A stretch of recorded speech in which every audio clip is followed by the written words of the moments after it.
Économie circulaire, peut-on faire mieux avec moins de ressources naturelles?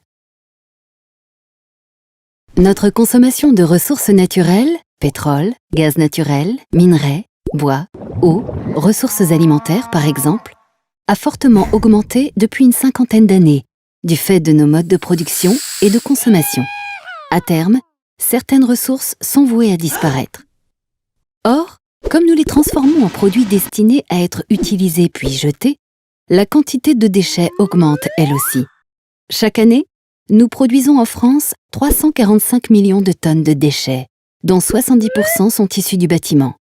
Et même si nous faisons beaucoup d'efforts pour les gérer, notamment en développant le tri et le recyclage, leur traitement, enfouissement dans les sols ou incinération, est souvent coûteux, polluant et ne valorise pas suffisamment la matière. Dans la nature, il n'y a pas de déchets, tout est réutilisé. Sur ce modèle, l'économie circulaire vise à faire en sorte que tous les produits que nous utilisons restent idéalement des ressources, plutôt que de devenir des déchets. C'est pourquoi l'économie circulaire est fondée sur un système de boucles. Pour les bâtiments et les produits manufacturés, la boucle repose sur le principe de l'éco-conception, qui consiste à prévoir dès la fabrication des produits la possibilité de les réparer et ou de réutiliser les matériaux qui les composent, notamment en facilitant leur désassemblage et en limitant au maximum leur toxicité. Par exemple, on peut concevoir un bâtiment comme une banque de matériaux. Pour éviter qu'ils finissent en gravat, on les valorisera pour construire d'autres bâtiments. Pour les matières biologiques, comme les produits alimentaires, la boucle consiste d'abord à réduire le gaspillage, puis à transformer les restes en engrais de qualité grâce au compostage. Les agriculteurs pourront ainsi s'en servir pour leur culture.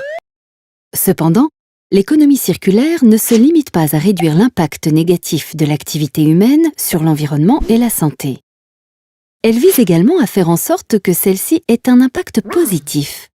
Par exemple, certaines moquettes sont déjà conçues pour purifier l'air, tandis que des lessives sont capables d'assainir l'eau. Enfin, en étant plusieurs à utiliser les mêmes produits, on optimise leur usage, ce qui permet de consommer moins de ressources.